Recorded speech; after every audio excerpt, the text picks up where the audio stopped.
Hello friends, welcome back to my YouTube channel. Guys, इस video में हम करेंगे चैप्टर 3 का पार्ट 2। ठीक है। पहले हम वीडियो में हमने चैप्टर 3 के जो टॉपिक्स कवर करे थे वो थे meaning of business environment, feature of business environment, importance of business environment, dimensions of business environment. और अब जो पार्ट 2 में हम जो टॉपिक्स कवर करेंगे वो है features of new economic policies, its three components: impact of changes in economic policies, managerial response, and demonetization. So without wasting any further time, let's start. So अब हम बात करते हैं न्यू इकोनॉमिक पॉलिसीज के features के बारे में। ठीक है। तो इन न्यू इकोनॉमिक पॉलिसीज जो आई थी उनके 3 मेजर कंपोनेंट्स थे, और वो 3 मेजर कंपोनेंट्स थे liberalisation, privatisation and globalisation. Liberalisation होता है कि जो भी 1991 से पहले इंडस्ट्रीज हुए, जितने भी लाइसेंस, कोटा या फिर जितनी भी रेस्ट्रिक्शंस या कंट्रोल लगी हुई थी ना, उन सबको एंड करना, उन सबको हटा देना क्या था? लिबरलाइजेशन। इंडिया की जो कंपनी थी उनको लिबरलाइजेशन किन किन तरीकों में मिली? जैसे कि कुछ चीजों पे लाइसेंस लगेगा, बाकी और किसी चीज पे नहीं लगेगा। जैसे कि आपको बाइक चलानी है तो उसका लाइसेंस लगेगा, गाड़ी का लाइसेंस लगेगा, और भी एक दो चीज का लाइसेंस लगेगा, उसके अलावा और किसी चीज पे लाइसेंस नहीं लगेगा। तो ये सारी चीजें जो है वो रिमूव कर दी गई थी। और अगर किसी बिजनेस एंटरप्राइजेस को या बिजनेस को अपना कोई भी एक्टिविटी एक्सपेंड करनी होती थी तो उन पे भी कोई रेस्ट्रिक्शंस नहीं लगेंगे। ठीक है। गुड्स और सर्विसेज की मूवमेंट जो है वो फ्री होगी। ठीक है। उस पर कोई लाइसेंस नहीं लगेगा। तो इन सारी चीजों को खत्म किसने किया था? लिबरलाइजेशन पॉलिसीज ने। तो नेक्स्ट हमारा इन पॉलिसीज का नेक्स्ट फीचर है हमारा प्राइवेटाइजेशन। प्राइवेटाइजेशन होता है कि प्राइवेट सेक्टर को ज्यादा इंपॉर्टेंस देना और पब्लिक सेक्टर को कम। ठीक है। कि जितना भी ग्रेटर रोल है वो प्राइवेट सेक्टर की ओर शिफ्ट कर दिया था और पब्लिक सेक्टर को कम रोल दिया गया था। ठीक है। तो प्राइवेटाइजेशन की पॉलिसीज जो गवर्नमेंट ने एग्जीक्यूट करी थी वो कुछ इस तरह थी कि पब्लिक सेक्टर को डिसइन्वेस्ट कर दिया गया था, यानी कि पब्लिक सेक्टर एंटरप्राइजेस को प्राइवेट सेक्टर में शिफ्ट कर दिया गया था। ठीक है। अगर डिसइन्वेस्टमेंट के प्रोसेस में अगर प्राइवेट सेक्टर जो है उसका 51% शेयर होता है, क्योंकि आपको पता है कि हमारा 100% शेयर होता है, लेकिन अगर उसमें से 51% शेयर जो है वो प्राइवेट सेक्टर ले लेता है तो जितनी भी ओनरशिप और मैनेजमेंट होती है वो सारी जो है प्राइवेटाइजेशन सेक्टर की ओर शिफ्ट हो जाती है। ठीक है। नेक्स्ट हमारा फीचर है ग्लोबलाइजेशन। ग्लोबलाइजेशन क्या होता है कि जितनी भी हमारी वर्ल्ड की डिफरेंट इकोनॉमी है उनका इंटीग्रेशन करना, उनका उनमें मेल जोल बढ़ाना। ठीक है। यानी कि फॉरेन कंपनीज की इजी एंट्री कराना। ठीक है। फॉर एग्जाम्पल हमारी गवर्नमेंट ने जो भी कैपिटल गुड्स पे जो इम्पोर्ट था उन पे सारी रेस्ट्रिक्शंस हटा दी थी। ठीक है। फॉरेन एक्सचेंज रेगुलेशन एक्ट यानी कि जो फेरा एक्ट था, ठीक है, फॉरेन एक्सचेंज रेगुलेशन एक्ट था, वो किससे शिफ्ट कर दिया गया था? FEMA से, यानी कि फॉरेन एक्सचेंज मैनेजमेंट एक्ट से रिप्लेस कर दिया गया था। सेकेंड अगला है, इन्होंने एक्सपोर्ट ड्यूटी को बिल्कुल कम कर दिया था, एकदम हटा दिया था। ठीक है। और इम्पोर्ट ड्यूटी को बिल्कुल कम कर दिया था। ठीक है। अब ग्लोबलाइजेशन की वजह से क्या होने लगा कि ये जो फिजिकल बाउंड्रीज थी, पॉलिटिकल बाउंड्रीज थी, वो बिजनेस एंटरप्राइजेस के लिए कोई बैरियर नहीं थी। अब सारा वर्ल्ड जो है वो एक दूसरे के साथ बिना बैरियर्स के, बिना किसी रेस्ट्रिक्शंस के एक दूसरे के साथ इंपोर्ट एक्सपोर्ट कर सकता था। ठीक है। अब नेक्स्ट टॉपिक है हमारा कि ये जो इकोनॉमिक पॉलिसीज बनी थी बिजनेस के ऊपर, उनका क्या इफेक्ट पड़ा। ठीक है। बिजनेस पर इन इकोनॉमिक पॉलिसीज का क्या इफेक्ट पड़ा? तो पहला इफेक्ट है इंक्रीजिंग कंपटीशन। जब ये न्यू पॉलिसी आ गई तो इंडिया की कंपनी को अलग अलग तरह से कंपटीशन फेस करना पड़ा, क्योंकि अब इंटरनल मार्केट में भी और MNC इन दोनों में ही कंपटीशन हो रहा था। तो इंडिया इससे क्या हुआ कि कंपटीशन जो है वो काफी ज्यादा इंक्रीज होने लगा। ठीक है। अब क्या है, काफी कंपनीज जो हैं वो जिनके पास ज्यादा रिसोर्सेज थे वो ही उन कंपटीशन में सरवाइव कर पाती थी, क्योंकि ये जो है वर्ल्ड वाइड कंपटीशन होता था, तो जिनके पास ज्यादा रिसोर्सेज होते थे वो ही इन कंपटीशन में सरवाइव कर पाते थे, और जिनके पास इतने रिसोर्सेज नहीं होते थे वो सरवाइव नहीं कर पाते थे और उन्हें मार्केट छोड़ के जाना पड़ता था। अब नेक्स्ट हमारा इम्पैक्ट है मोर डिमांडिंग कस्टमर। ठीक है, अब नई इकोनॉमिक पॉलिसीज आने से पहले बहुत ही कम इंडस्ट्री या प्रोडक्शन यूनिट्स हुआ करती थी, जिससे क्या होता था, बहुत कम तरह की प्रोडक्ट्स बनते थे। ठीक है, लेकिन जब से ये नई इकोनॉमिक पॉलिसीज आने लगी तो वर्ल्ड वाइड ट्रेड होने लगा, वर्ल्ड वाइड लोगों तक चीजें जाने लगी, तो कस्टमर्स के पास जो है वो काफी ज्यादा ऑप्शंस आ गए। ठीक है, तो वो अलग अलग तरह की जो है उन्होंने डिमांड करना शुरू कर दिया। अब थर्ड इम्पैक्ट है हमारा रैपिडली चेंजिंग टेक्नोलॉजिकल इन्वायरमेंट। ठीक है, कि इकोनॉमिक पॉलिसीज आने से पहले हमारी कंट्री में सिर्फ इंटरनल कॉम्पिटिशन ही हुआ करते थे, लेकिन जब इकोनॉमिक पॉलिसीज आई तो ये जो वर्ल्ड क्लास कंपटीशन है वो शुरू हो गया। ठीक है, और कंपनीज को इन ग्लोबल कॉम्पिटिशन के साथ खड़े होने के लिए वर्ल्ड क्लास टेक्नोलॉजीज को अडॉप्ट करना पड़ा, और जब इन्होंने ये वर्ल्ड क्लास टेक्नोलॉजी अडॉप्ट करी, इसको इम्प्लीमेंट किया, तो इनसे क्या है, इनकी रिसर्च और डेवलपमेंट और भी ज्यादा बढ़ गई। अब नेक्स्ट है हमारा इम्पैक्ट नेसेसिटी फॉर चेंज। ठीक है, कि ये जो बिजनेस इंटर 1991 से पहले ये जो बिजनेस इंटरप्राइजेस थे उनकी एक ही स्टेबल पॉलिसीज होती थी, और उन्हें एक ही पॉलिसीज को काफी लंबे समय तक, लॉन्ग पीरियड ऑफ टाइम तक चलाना पड़ता था। लेकिन जब ये न्यू इकोनॉमिक पॉलिसीज आई तो इन्हें ये जो है अपनी पॉलिसीज को मॉडिफाई करना इन्होंने शुरू किया टाइम टू टाइम, जिससे और भी ज्यादा प्रोडक्शन होने लगी और इन्हें और भी ज्यादा प्रॉफिट होने लगा। नेक्स्ट इम्पैक्ट है हमारा need for developing human resources. 1991 से पहले इंडियन एंटरप्राइजेस जो थे वो कुछ ट्रेंड पर्सनल, मतलब जो बहुत ही कम पढ़े लिखे लोग थे उनसे ट्रेंड हुआ करते थे, लेकिन जैसे जैसे ये नई इकोनॉमिक पॉलिसीज आई तो इन्होंने क्या किया, हाईली स्किल्स पीपल्स को अपॉइंट किया, कि जो ज्यादा स्किल्ड हैं, जो जिनके पास ज्यादा तजुर्बा है, जो ज्यादा पढ़े लिखे हैं, उनको ही इन्होंने अपॉइंट किया, ताकि ये जो है अपने लोग और लोगों की भी स्किल्स को डेवलप कर सकें। अब नेक्स्ट हमारा इम्पैक्ट है मार्केट ओरिएंटेशन। पहले क्या होता था, फर्म जो है वो सेलिंग कॉन्सेप्ट यूज करते थे, मतलब कि पहले प्रोड्यूस करो और फिर जो है उसको मार्केट में जाके बेच दो। लेकिन अब क्या होता है, जो कंपनीज है वो मार्केट कॉन्सेप्ट को यूज करते हैं, यानी कि प्रोडक्शन की प्लानिंग जो है वो मार्केट रिसर्च के बेसिस पे की जाती है, कि कस्टमर को क्या चाहिए, उसके बेसिस पे ये मार्केट ओरिएंटेशन वाला प्रोसेस जो है वो काम करता है। अब नेक्स्ट हमारा इम्पैक्ट क्या पड़ा, loss of budgetary support to public sector.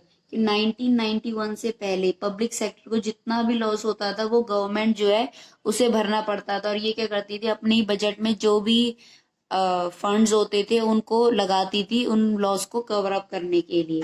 ठीक है, लेकिन आज क्या होता है, पब्लिक सेक्टर्स को सरवाइव करना है, उन्होंने ग्रो करना है, तो जो भी रिसोर्सेज उनके पास होते हैं वो उनका यूज करते हैं। ठीक है, और अगर वो इन चीजों का रिसोर्सेज का यूज नहीं कर पाते, उन्हें डिसइन्वेस्टमेंट की प्रॉब्लम जो है वो फेस करनी पड़ जाती है। नेक्स्ट हमारा इम्पैक्ट है export a matter of survival. ये जो इंडियन बिजनेसमैन है वो ग्लोबल कंपटीशन फेस करते हैं और उनको नई नई ट्रेड पॉलिसीज भी बनानी होती है, तो इसका रिजल्ट क्या होता है कि ज्यादा कमाने के चक्कर में जितने भी फॉरेन एक्सचेंज होते हैं, ठीक है, और बहुत सी जो इंडियन कंपनीज होती हैं वो एक्सपोर्ट बिजनेस ज्वाइन कर लेती हैं और ज्यादा से ज्यादा सक्सेस जो है उनमें पा लेती हैं। ठीक है, जैसे कि आपकी रिलायंस कंपनी है, वीडियोकॉन, एमआरएफ, ये क्या है, इन्होंने एक्सपोर्ट मार्केट में इनका बहुत ही ज्यादा हाथ है, मतलब इन्होंने एक्सपोर्ट मार्केट में भी अपनी पकड़ बनाई हुई है।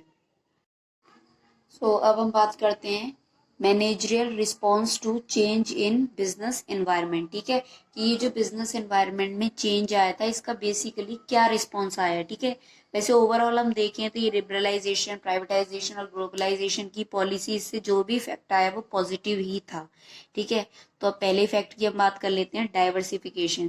पहला रिस्पॉन्स जो देखा गया नई पॉलिसीज में वो ये था कि कंपनी जो है वो डाइवर्सिफिकेशन की ओर जा रही है। ठीक है, मतलब नए इकोनॉमिक चेंजेस की ओर जा रही है, अपने अलग अलग चीजों को और इंक्लूड करना, जैसे कि कोई स्टेट है जिसने भेल को ओन कर रखा है, ठीक है, BHEL, भेल को ओन कर रखा है, वो कहता है कि जैसे जैसे न्यू इकोनॉमिक चेंजेस आएंगे वैसे वैसे हम अपने पोर्टफोलियो में जो है solar energy, transportation, water business, इन सारी चीज़ों को भी इंक्लूड करेंगे। अब जितनी भी कंपनीज है, जैसे कि आप रिलायंस ले लो, वॉल्टस ले लो, LG, सैमसंग, ये क्या कर रहे हैं, अपनी एक्टिविटीज को डाइवर्सिफाई कर रहे हैं। कि अपने कैसे डाइवर्सिफाई कर रहे हैं, अपने पोर्टफोलियो में और ज्यादा प्रोडक्ट को ऐड करके, ठीक है।